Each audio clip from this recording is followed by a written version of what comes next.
And बच्चों, आज हम सीखेंगे क्लास 10 के मैथ के बुक से, गणित की किताब से प्रश्नावली 9.1 का प्रश्न नंबर 16 देखेंगे। बच्चों, इस प्रश्न में पूछा गया आपसे कि मीनार के आधार से और एक सरल रेखा में 4 मीटर और 9 मीटर की दूरी पर स्थित दो बिंदुओं से मीनार के शिखर के उन्नयन कोण पूरक कोण है, सिद्ध कीजिए कि मीनार की ऊंचाई 6 मीटर है। बच्चों देखिए, यह एग्जाम के दृष्टि से बहुत इंपॉर्टेंट क्वेश्चन है बच्चों, तो इसको आप मोस्ट इंपॉर्टेंट की कैटेगरी में रखेंगे, इसको अच्छे से आप तैयार करेंगे। देखिए बच्चों, तो इस प्रश्न को सॉल्व करने के लिए बहुत आसान सा तरीका है।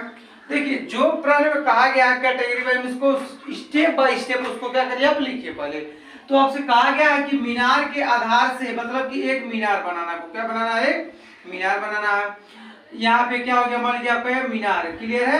अब क्या करें, आधार मतलब कि नीचे से, तो मीनार के आधार से और एक सरल रेखा क्या है, एक है 4 मीटर पे और एक है 9 मीटर की दूरी पर स्थित है। मतलब कि ऐसे है, यहाँ पे यहाँ से यहाँ तक कितना है, 4 मीटर है, और यहाँ से यहाँ तक की जो दूरी है कितना है, 9 मीटर है। बच्चों क्लियर है, समझ लीजिए। तो लिखा है कि मीनार, ये मान लीजिए आपका ये मीनार हो गया, ठीक है। तो मीनार के आधार से, आधार इसी को बोलेंगे, मीनार के आधार से और एक सरल रेखा, मतलब कि यहाँ से यहाँ तक की जो दूरी कितनी है, 4 मीटर है, और यहाँ से यहाँ तक की जो दूरी कितनी है, 9 मीटर की दूरी पर स्थित दो बिंदुओं से, दो बिंदु, एक बिंदु यह और एक बिंदु यह, दो बिंदुओं से मीनार के शिखर का उन्नयन करते हैं। आपको क्या करिए, यहाँ पे ऐसे हो जाएगा, ठीक है। तो मीनार का शिखर का उन्नयन कोण, एक पॉइंट यहाँ और एक पॉइंट यहाँ। तो यहाँ से यहाँ तक की जो दूरी है 4 मीटर है, और यहाँ से यहाँ तक की जो दूरी है 9 मीटर है। बच्चों क्लियर है। अब यह मीनार हो गया, तो उन्नयन कोण मतलब कि नीचे बनेगा, ठीक है, यहाँ और यहाँ बनेगा, और मैं कोण तो ऊपर बनता। तो यहाँ पे क्या कहा है कि 9 मीटर 4 मीटर 9 मीटर की दूरी पर स्थित दो बिंदु, मान लीजिए इसको हम मानते ए, ये हो गया बी, ये हो गया सी, और ये हो गया आपका डी। तो दो बिंदु क्या हो गया, सी और डी, दो बिंदुओं से मीनार के शिखर के उन्नयन कोण पूरक कोण। देखिए यार, थीटा का मान दिया था, पूरक कोण का मतलब क्या था समझ लीजिए।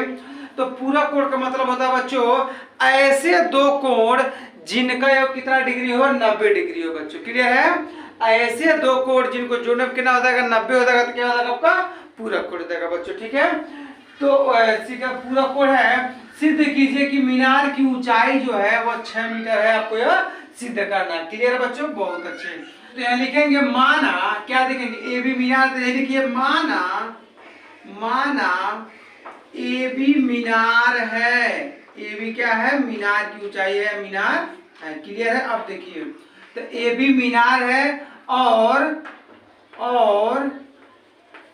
क्या सी और डी, और सी डी क्रमशः कितने दूरी पर, 4 मीटर तथा 9 मीटर की दूरी पर स्थित है, कि दूरी पर। तो हमने लिखा है कि माना ए बी मीनार है और सी और डी क्रमशः 4 मीटर तथा 9 मीटर की दूरी पर स्थित दो बिंदु हैं, दो बिंदु हैं। बच्चों क्लियर है। अब देखिए क्या करेंगे, तो दो बिंदु हैं, और यहाँ पे लिखा गया है कि मीनार के शिखर का उन्नयन कोण क्या है, पूरक है। तो मीनार के शिखर का उन्नयन कोण क्या है, पूरक है। पूरक कोण है, मतलब कि मीनार के शिखर का उन्नयन कोण, मीनार के शिखर का उन्नयन कोण, अब देखिएगा उन्नयन कोण क्या है, तो उन्नयन कोण आपका है पूरक कोण। उन्नयन कोण क्या है, पूरक कोण है, पूरक कोण है। तो लिखे है कि मीनार के शिखर का उन्नयन कोण पूरक कोण है। इस प्रकार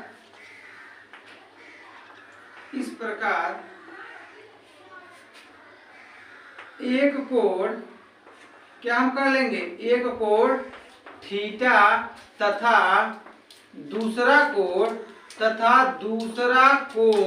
देखिए बच्चों, तो क्या करेंगे, एक कोण यहाँ पे देखिए, पूरा कोण का मतलब मैंने बताया कि ऐसे दो कोण जिनका योग कितना है 100 यहाँ पे 90 डिग्री है, ठीक है। पूरा कोण का मतलब होता है 90 डिग्री। तो इस प्रकार एक कोण थीटा है, तब दूसरा कोण 90 माइनस थीटा होगा, 90 माइनस थीटा होगा बच्चों, ठीक है। अब देखिए, तो आपने यह लिखा कि इस प्रकार से अगर एक कोण हम थीटा मानते हैं, तो अगर इस प्रकार एक कोण थीटा तथा दूसरा कोण 90 माइनस थीटा होगा बच्चों, क्लियर है। अब देखिए इस प्रकार से अब क्या करेंगे, देखिए चलिए बच्चों, अब क्या करेंगे हम, देखिए यहाँ पे हमारे को त्रिभुज दिख रहा है, हम बात करें अपने त्रिभुज ए बी सी में।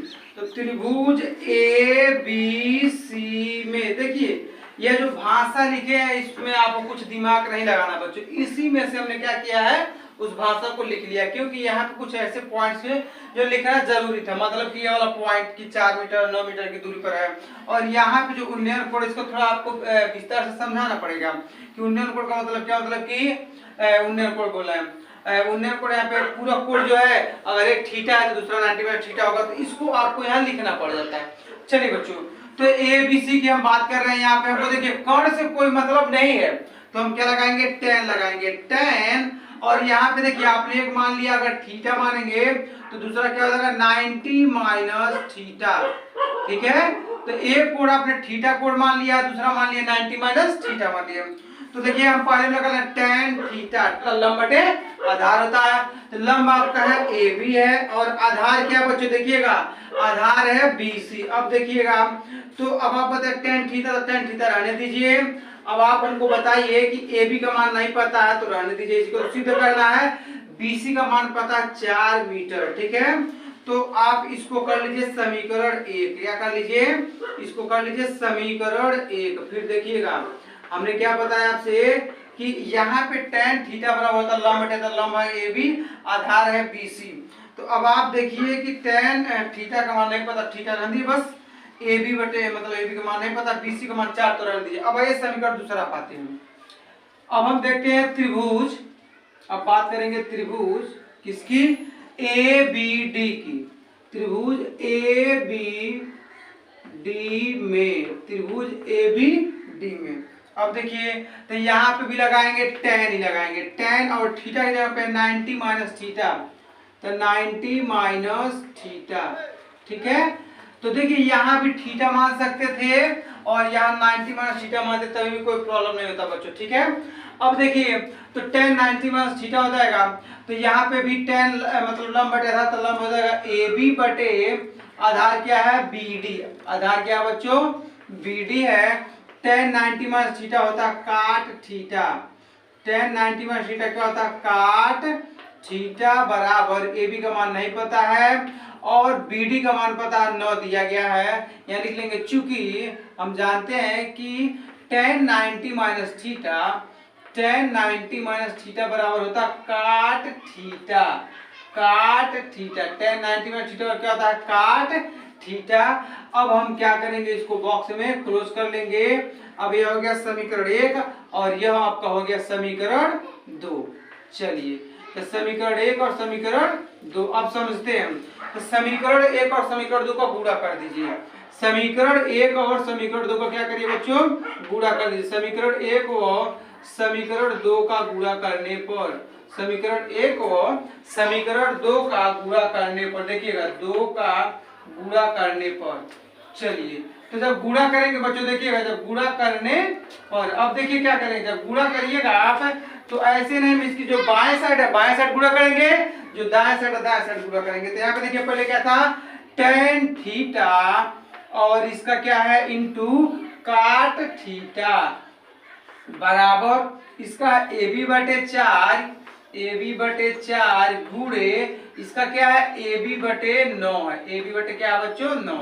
अब देखिएगा tan थीटा है तो tan थीटा रहने दीजिए, और काट थीटा का उल्टा होता है काट थीटा का उल्टा होता है 1 अपान tan थीटा, समझिएगा।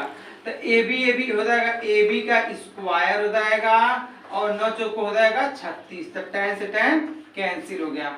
तो देखिए केवल बचा एक, क्या बचा यहाँ पे 1, यह भाग में 36 इधर जाएगा तो 36 हो जाएगा, मतलब कि ए बी का जो स्क्वायर है बच्चों वो बराबर किसके 36 है कन्नम 36 हो जाएगा। अब आप देखिए यहाँ पे केवल अगर ए बी लिखेंगे तो बराबर हो जाएगा, या वर्ग हटाएंगे तो अंडर रूट क्या हो जाएगा यहाँ पे लग जाएगा। तो ए बी बराबर हो जाएगा बच्चों प्लस माइनस 36 होता है। तो अब चूंकि हम जानते हैं कि जो दूरी होती है, जो ऊंचाई होती है, मीनार की जो ऊंचाई है वो माइनस में नहीं होता है, यहाँ लिख सकते हैं चूंकि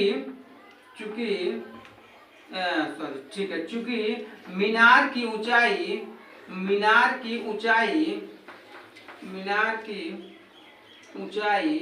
आपसे पूछा गया है कि मीनार की ऊंचाई बताना, ठीक है। क्योंकि मीनार की ऊंचाई ऋणात्मक नहीं होती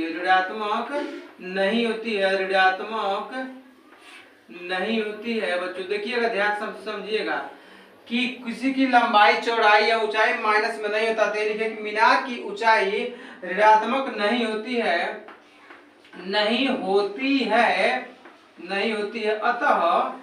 अतः मीनार की